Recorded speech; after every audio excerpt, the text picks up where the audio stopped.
this week's video, we'll look at action planning, how you can put together a plan for your business to take advantage of all the opportunities you will face in the year ahead. In this video, I'd like to look at the power of action planning and why it's so important for businesses. Let me start with a discussion. Your summer holiday might be a distant memory, or if you're lucky enough, you might be planning another break. No matter what holiday you take, be it the 2 weeks in the sun, a city break, or a romantic weekend away, the vast majority of us don't travel without some planning, do we? We do this because it's good to have a vague idea of what you want to see and do before you set out on a trip. Also, you may want to know how long it will take. Would you travel without a budget or the necessary finances? It's common to now research the resort, hotel or surrounding area on social media. Family or friends may have been before and have views and insights that may help. Would you go on a trip without looking at a map to see where you're going? If you quite sensibly do any of these things, then why would you go into business or continue to run your existing operation without a roadmap for success, goals that can drive you forward, and a clear understanding of how profitable you are and could actually be in the future? To be blunt, what is any sensible business doing without a written action plan? As an action planning consultant, I've worked with hundreds of businesses over the years, and to be fair, most of them started out with a business plan, usually for raising capital from venture capitalists or their bank. However, this largely academic tome sits snugly gathering dust in a drawer, rarely if ever consulted or updated. And why is this? There are so many benefits of action planning. So why do so many businesses actually neglect this wonderful process for success? Well, the academics have done some research on why businesses don't write action plans. So let's look at the reasons they've identified. The first reason might be called the ignorance theory. Many try and do it instinctively, and lots do a good job. But how many goals are neglected because of firefighting or adapting to daily events, when careful planning could help? But the problem is, a lot of businesses don't know what should go in an action plan. The second reason is usually called the just do it theory. The Nike motto is very appealing to people eager just to get things done. Writing a business plan doesn't have the action-oriented appeal of hiring employees or achieving goals, and is skipped by those in a hurry to get their dreams underway. That action orientation combined with a heavy dose of optimism may lead to success. However, when problems arise, what's the plan to solve them? Another reason might be called don't look under the bonnet theory. Some businesses fail to write plans because they don't want to test their ideas too much. They fear they won't withstand the scrutiny.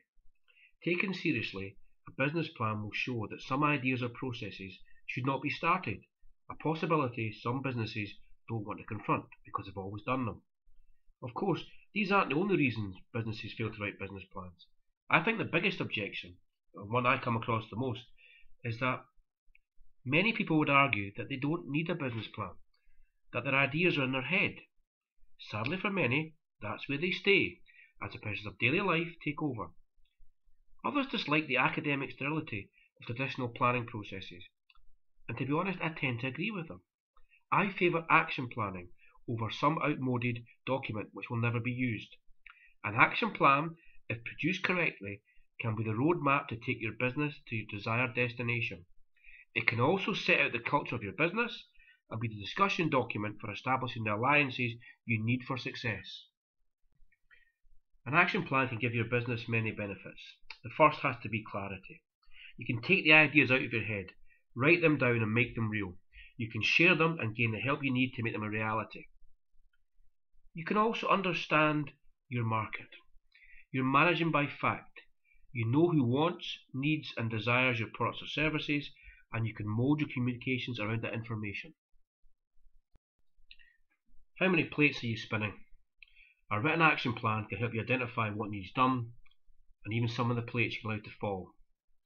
I find it can also energize a business. Gut feel is also not the best way to identify if successful or not.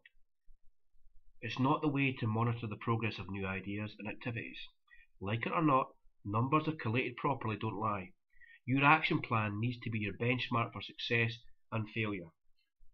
And it helps create good habits.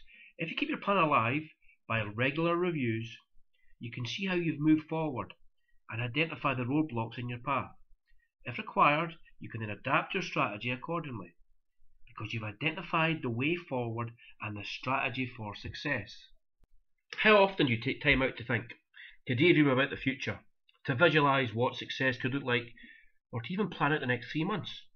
Writing a business action plan allows you to really think things through, something that would benefit every business. And if it's created from the bottom up, it can be the ideal way to ensure that everyone in your business understands where it's going and knows the role they play in its future success. Make sure any action plan you have is shared with everyone in the business, because if you use it properly, it forces you to think and create a long-term vision and strategy for your ideas. Once these are down on paper, they can serve as a guide to allow you to track your progress and hold yourself accountable for the future. Your action plan should describe the vision you have set for your business and the goals you need to meet to bring this vision to life. These details can help you articulate what your business stands for to clients, future customers, and potential alliances. If you get it right and put in the work and your roadmap is identified, then your action plan can be a valuable and vibrant document that can serve as a successful benchmarking tool. You can see where your business exceeded expectations, in what areas your strategy perhaps fell short. Having an action plan allows you to steer your business through the daily grind and the myriad of events that provide both opportunities and threats. Perhaps the strongest reason to have an action plan is that it allows you to set your goals. This can help you stay focused on what you want to achieve, both in business and in your personal life, and you can use your time and resources more effectively. It can also reduce stress and provide positive mental well-being. So to summarise, an action plan can shape your thoughts and make your ideas happen. It can allow you to think through scenarios, see what success could be. It allows you to make sure you haven't missed anything and you've written down the tactics you need to follow. You can target the correct market and avoid costly marketing errors. You can identify opportunities and weaknesses and address them and exploit them. You can identify your own personal goals and business vision, but more importantly, you can understand your customers, highlight potential new customers, and identify tactics, campaigns, and strategies to go out and attract them. In our next video, we'll look at the actual process of starting your action plan, beginning with business vision and the tactics for success.